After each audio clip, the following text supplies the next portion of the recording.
अस्सलाम वालेकुम, मैं हूं वसीम जखरानी। आज हम बात करेंगे टैरिफ के ऊपर कि ये टैरिफ क्या है और इसका भी पूरे वर्ल्ड वाइड क्या इम्पैक्ट होने वाला है और हम अपने प्रोडक्ट को कैसे मैनेज कर सकते हैं, इसका टैरिफ कम कैसे कर सकते हैं या हम सेल करें या ना करें इट्सी, ईबे, वॉलमार्ट या अमेजोन के ऊपर। ठीक है, चलिए शुरू करते हैं।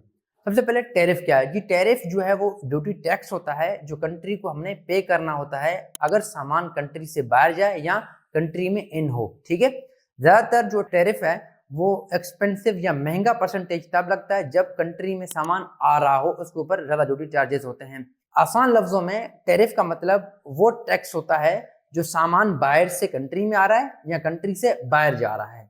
ठीक है, इस टैक्स को जो प्रोडक्ट के ऊपर लगता है और हम कंट्री को देते हैं, इसको टैरिफ कहते हैं। ठीक है, हाल ही में ट्रम्प ने जो टैरिफ लगाए हैं Pakistan, China, India, different countries के ऊपर, इसका क्या इम्पैक्ट है और ये कैसे असरअंदाज होगा हमारे प्रोडक्ट के ऊपर और ग्लोबली। सबसे पहले ये देखते हैं कि न्यू सेलर या पुराने सेलर के ऊपर क्या इम्पैक्ट पड़ेगा। ठीक है, सबसे पहले बात करते हैं पुराने सेलर। देखें, जो टैरिफ है ये पुराने सेलर के ऊपर बहुत ज्यादा इम्पैक्ट हो सकता है क्योंकि उनके जो सेल थे सपोज $1,00,000 के थे, अभी वो कम हो जाएंगे, 70-80 हज़ार डॉलर तक पहुंच जाएंगे। क्योंकि इसीलिए कि इन्फ्लेशन बढ़ेगा, महंगाई बढ़ेगा, बाइंग पावर क्या हो जाएगा लोगों का, वो कम हो जाएगा।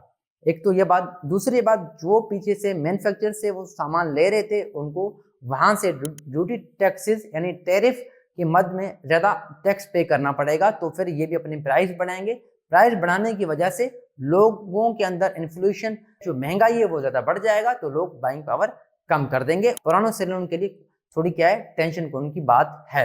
अब जो नए सेलर हैं, जो न्यू बंदे हैं, उनके ऊपर जो ये बात इतना असरअंदाज नहीं होगा क्योंकि वो न्यू हैं, वो अपने प्रोडक्ट को टेस्ट कर रहे हैं और वो देख रहे हैं कि हमारा प्रोडक्ट चलेगा या नहीं चलेगा। ठीक है, अगर उनको प्रॉफिट नहीं मिलता या कम प्रॉफिट मिलता है तो उनके लिए कोई मसले वाली बात नहीं है क्योंकि वो न्यू हैं, उन्होंने $1,00,000 देखा ही नहीं है, $50,000 देखे ही नहीं है, तो उनका अगर सेल कम या ज्यादा होने से कोई फर्क नहीं पड़ रहा। ठीक है, अगर फॉर एग्जांपल एक न्यू सेलर है, उसकी सेल अभी उसने प्रोडक्ट लॉन्च किया, उसकी सेल जो है $2,000, $5,000 फॉर एग्जांपल $10,000 तक पहुंचा है, उसने $50,000 देखा ही नहीं है, तो उसको कोई टेंशन होने वाली बात नहीं है क्योंकि उसका सेल ही $10,000 अभी हो रहा है। अभी उसने प्रोडक्ट लॉन्च किया, उसके $3,000 सेल हो रहे हैं। उसको क्या पता कि पहले 20,000 थी, अभी कम होकर 10,000 मेरी सेल आ गई है, यानी सेल कम हो गई, तो उसको टेंशन नहीं होगी, उसको पता ही नहीं है, उसने $20,000 देखा ही नहीं है, उसने $50,000 देखा ही नहीं है, उसने $1,00,000 देखा ही नहीं है, क्योंकि न्यू सेलर के ऊपर ये असरअंदाज नहीं होगा क्योंकि उन्होंने महंगी ली है और महंगी बेच रहे हैं, उसको पता ही नहीं है कि पहले सस्ती थी अभी महंगी हुई है। वो इम्पैक्ट पड़ेगा पुराने सेलरों के ऊपर। क्यों? क्योंकि उनको महंगी मिलेगी, महंगी बेचेंगे और लोगों की बाइंग पावर कम हो जाएगा, उनकी सेल गिरेगी, उनको पता चलेगा कि ये सेल हमारी क्या हुई है, कम हुई है।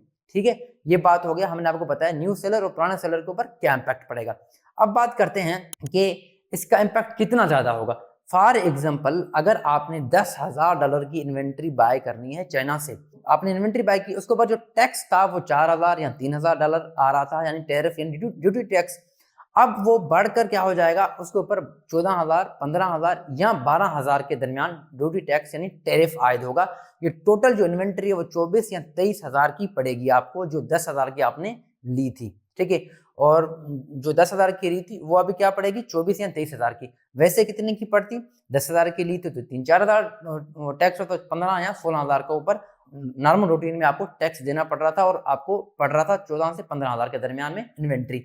अभी वो जाके पड़ रही है कि कितने की, 23 या $24,000 की, क्योंकि उसके ऊपर ड्यूटी जो टैक्सेस हैं वो बढ़ चुके हैं। अब हम इसको कैसे ओवरकम कर सकते हैं, इसको कम कैसे कर सकते हैं?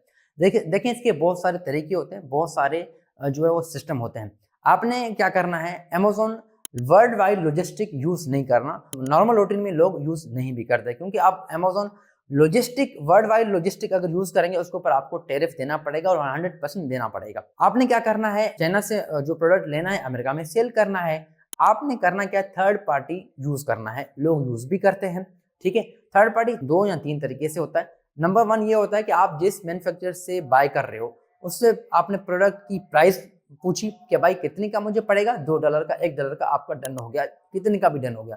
फिर आप उससे कहते हो कि भाई मुझे आप इसकी जो शिपिंग कॉस्ट बताओ, यानी मुझे अमेरिका में अमेजोन की वेयर हाउस तक लैंडिंग प्राइस बताओ कि लैंड मुझे कितना पड़ेगा। ठीक है, लैंडिंग प्राइस कितना पड़ेगा, तो आपने उससे पूछी तो वो आपको लैंडिंग प्राइस बताएगा, भाई शिपिंग जो प्राइस अमेजोन की वेयर हाउस तक इतने जो है वो डॉलर आपको चार्ज में करूंगा, आपको प्रोडक्ट वहां तक पहुंच जाएगा।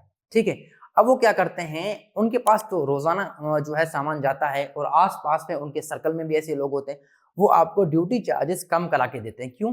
क्योंकि वो जो इन्वेंट्री है वो $10,000 की शो नहीं कराते, वो इनवाइसेस चेंज कराते हैं, वो $4,000 की शो करवाते हैं या $5,000 की शो करवाते हैं। इन्वेंट्री यूनिट तो वही होंगे जितने आपने बाय की, लेकिन उसकी प्राइस जो है वो कम करा के शो कराते हैं इनवाइसेस में, ताकि ड्यूटी चार्जेस कम लगे।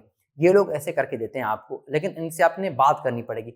दूसरा ये कि थर्ड पार्टीज लॉजिस्टिक होते हैं, थर्ड पार्टीज लोग होते हैं जो सर्विसेज देते हैं ड्यूटी चार्जेस के लिए। आपने इन्वेंट्री बाय की और उनको आपने बोला कि भाई ये इन्वेंट्री मेरी यहाँ पर पड़ी है, मुझे ड्यूटी चार्जेस, शिप कॉस्ट सारे बताओ, मुझे अमेरिका में लैंडिंग प्राइस आप क्या दोगे।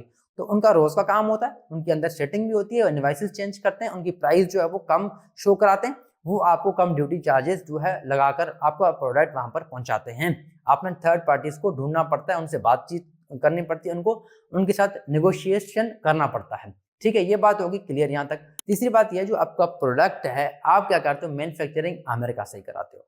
फिर क्या होगा कि आपकी सरदर्दी खत्म, नहीं ड्यूटी चार्जेस और नहीं ऐसे जो आपके टैक्सेस आयद होंगे, क्योंकि आपने क्या करना है, अमेरिका के अंदर आप मैन्युफैक्चर से तलाश करते हो, ढूंढते हो, फाइंड आउट करते हो, या वहां से लोकल बंदे से रब्ता करते हो, यार देखो पूरे अमेरिका में ये जो मेरा प्रोडक्ट है ये कहाँ से मैन्युफैक्चर हो सकता है, मुझे कहाँ से जो है कम प्राइस में पड़ सकता है। ठीक है, आपने दोनों कंट्रीज में टेस्ट करना है। ये जो सिस्टम है, अमेरिका में मैन्युफैक्चर ढूंढना है और चाइना में मैन्युफैक्चर ढूंढना है। फिर चाइना से जो लॉजिस्टिक है, जो उसका टैरिफ है, उसके साथ बात करना है वो कितने का आपको पड़ेगा। फिर आप उसको अपने लिए फाइंड आउट कर सकते हो आपको चीप प्राइस या कम प्राइस कहाँ पर पड़ सकता है।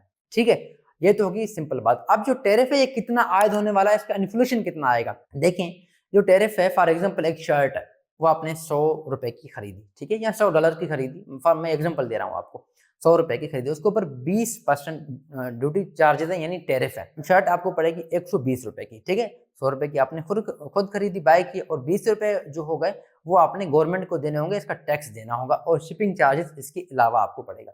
ठीक है, फॉर एग्जाम्पल आप कोई शर्ट पहुंचते पहुंचते ₹150 का पड़ गया, तो आपने उसको सेल करना है ₹200 का, 180 का या ₹250 का, वो आपके ऊपर डिपेंड करता है कि मार्केट प्राइस क्या चल रही है। ये ड्यूटी चार्जेस होते हैं। अब जो शर्ट है वो ₹100 वाली शर्ट आपको पड़ेगी ₹200 की, ₹120 की, ₹250 की, क्योंकि ड्यूटी चार्जेस क्या हो गए, डबल से ट्रिपल हो गए।